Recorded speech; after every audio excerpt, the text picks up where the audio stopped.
দুর্গার মতো এত অনেস্ট গার্ল না আমি আমার লাইফে একটাও দেখিনি। তাহলে সবই তো এবার হয়ে গেল। এবার আপনারা আসুন আসুন আসুন। দাঁড়ান দাঁড়ান, বাড়িতে একবার পুলিশ ঢুকলে অত সহজে বের করে দেওয়া যায় না। হরি হরি, তা এখানে তো আপনার কোনো কাজ দেখছি না। এবার আপনি কাজ আছে কি নেই সেটা ওদেরই বুঝতে দাও না দাদা। আপনারা কাকে শেভ করতে এসেছেন? জানেন ও একজন চোর।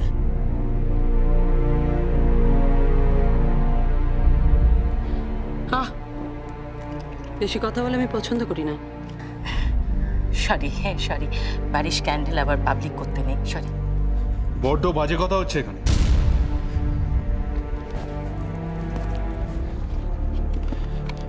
দেখুন, আমি বেশ বুঝতে পারছি আপনি সত্যি কথা বলছেন, বলতে ভয় পাচ্ছেন। আমি আপনাকে অ্যাসিওর করছি, আপনি আপনার সব কথা খুলে বলুন, আপনার ভয় পাওয়ার কোনো কারণ নেই। বধূ নির্যাতনের ঘটনাকে এখন এখন খুব সিরিয়াসলি নেওয়া হচ্ছে, আপনি সমস্ত রকম প্রোটেকশন পাবেন। বধূ নির্যাতন?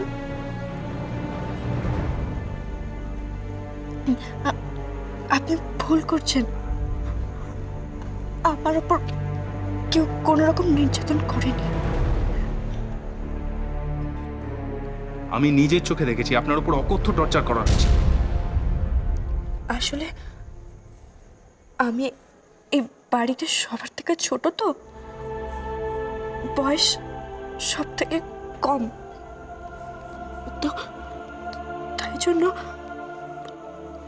আমি যদি দোষ করি তাহলে প্রত্যেকের আমাকে শাসন করার অধিকার আছে, তাই না?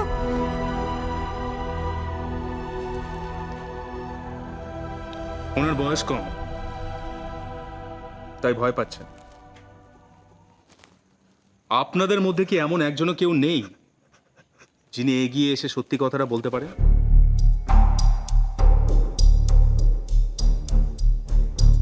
ইন্সপেক্টর, আপনাকে আমি আগেও বলেছি আইন টাইন আমি একটু আধটু জানি।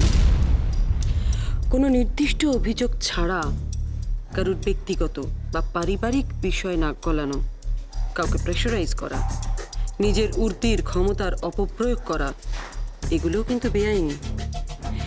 এবং পুলিশকেও এই অভিযোগে কাঠগড়ায় দাঁড় করানো যায়, সেটা নিশ্চয়ই আপনি জানেন। ঈশ্বরকে ধন্যবাদ দিন, আপনাদের বাড়ির এই সব থেকে ছোট সদস্যটি এখনো তার পরিবারের প্রতি এতটা সম্মান অবশিষ্ট আছে, নাহলে এত আইন জেনেও কোনো লাভ হতো না। এতক্ষণে আপনারা সবাই হাজতে থাকতেন। জয়ন্ত, চলে যাওয়া যাক।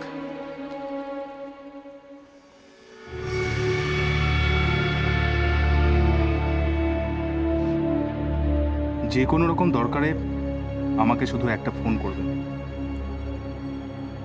দরকার আপনার রোজই হবে সেটা আমি বেশ বুঝতে পারছি,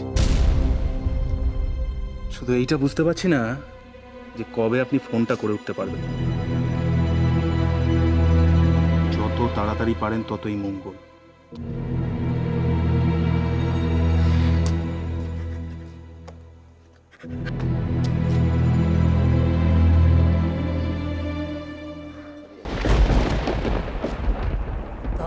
বাবা সো এক্সাইটিং না, ঠিক সিরিয়ালের মতো। ওই শ্বাসভোর আপনি মুখটা কিছুতেই বন্ধ রাখতে পারেন না, তাই না? আর কতদিন সবাইকে মুখ বন্ধ করে রাখবে দামিনী? দুর্গাকে না হয় ভয় দেখিয়ে মুখ বন্ধ করে রেখেছ। ঈশ্বরের আদালতে কোনো সাক্ষী প্রমাণের দরকার হয় না, কথাটা মনে রেখো। আর একটা কথা বললে দুর্গাকে দেখানো ভয়গুলো আর ভয় থাকবে না, সব কটা সত্যি হয়ে যাবে। আমি কাউকে কিছু বলবো না, শুধু একটা কথা, আমাকে এই বাড়ি থেকে যেতে বলবেন না, আর ওর ঘরে যাওয়া থেকে আমাকে আটকাবেন না। আমি আপনার কাছে হাত জোড় করছি। আমি এক কথার মানুষ দুর্গা, তুমি তোমার কথা রেখেছ, আমি আমার কথা রাখবো। রূপমের ঘরে এবার থেকে তুমি দিনে 2 বার যেতে পারবে। আমার কথাগুলো মনে রেখো অরিজিৎ রায় চৌধুরী। নীলা, এসো।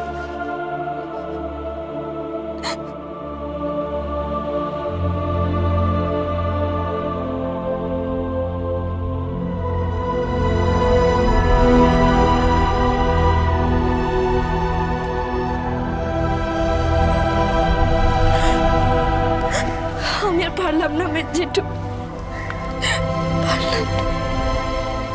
আমি বুঝি মা, আমি সব বুঝতে পারি।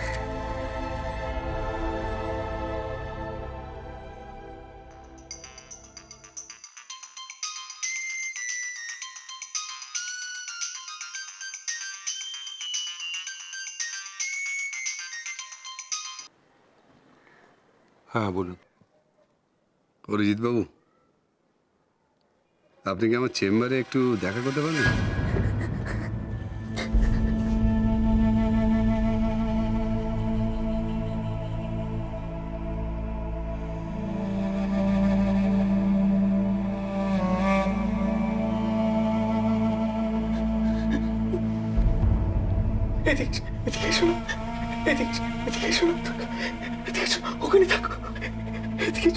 কেন আসবো না কেন?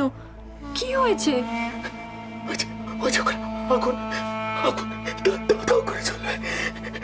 সব পুড়িয়ে ছাই করে দেবে। তুমি এদিকে শোনো, তুমি উপরে যাবে, চলে যাবে। তুমি শোনো, ওখানে যাবে, তুমি এখানে এসো না, এখানে এসো না। আগুন, আগুন।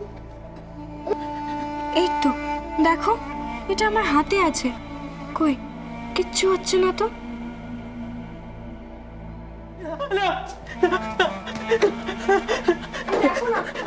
কিচ্ছু হবে না। দুঃখমা, ওটা তুমি রেখে দাও। রূপম দাদা বেশি ভয় পেয়ে গেলে একটা অনর্থ ঘটবে। কিন্তু কেন কানাই কাকা, কেন শুধু শুধু ও ভয় পাবে? আমি ভয় পাচ্ছি না, তুমি ভয় পাচ্ছ না, তাহলে কেন কানাই কাকা? শুধু শুধু নয় দুঃখমা, কারণ আছে। রূপম দাদার এই ভয় এমনি এমনি নয়, আগুনের ভয়ঙ্কর স্মৃতি ওর মাথায় রয়ে গেছে। হ্যাঁ কানাই কাকা, আগুন থেকে অনেক অঘটন ঘটতে পারে, কিন্তু তাই বলে আগুনকে তো ভয় পেলে চলবে না। ওকে তো বুঝতে হবে যে আগুন ছাড়া আমাদের একটা দিনও চলে না। এই দেখো,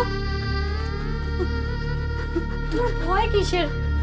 এই দেখো, তোমার কোনো ভয় নেই, তোমার কিচ্ছু হবে না। দেখো, তুমি যদি এভাবে শুধু শুধু ভয় পেতে থাকো, তাহলে সারা জীবন এই ঘরটার মধ্যে দরজা জানলা বন্ধ করে বসে থাকতে হবে। তুমি কোথাও যেতে পারবে না, কারোর সাথে মিশতে পারবে না। দেখো দেখো দেখো, সরে যাও, সরে যাও, সরে যাও এখান থেকে। ওটা সরিয়ে দাও, ওর কাছে কেন?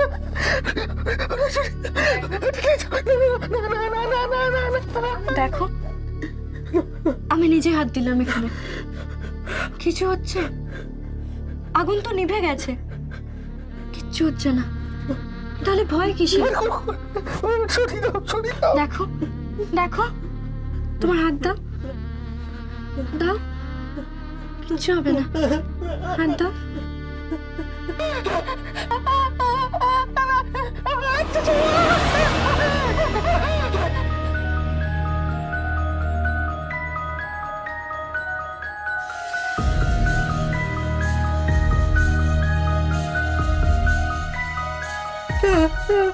কি হলো? দেখো, তাকিয়ে দেখো, তোমার হাতটাকে পুড়ে গেল। দেখো,